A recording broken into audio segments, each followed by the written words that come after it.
Hello मित्रमैत्रिणींनो, कशा आहात?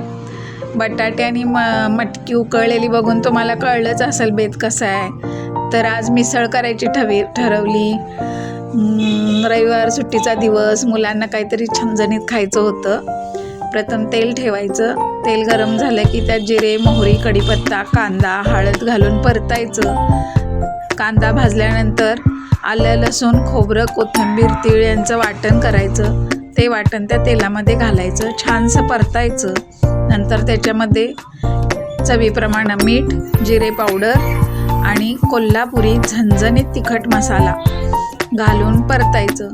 थोडंसं भाजल्यानंतर मटकी उकळून ठेवलेलं पाणी त्यामध्ये ॲड करायचं आणि हा बघा झणझणीत कट तयार होतो. थोडी उकळी आणल्यानंतर मग काय, प्लेट सजवायला तयार.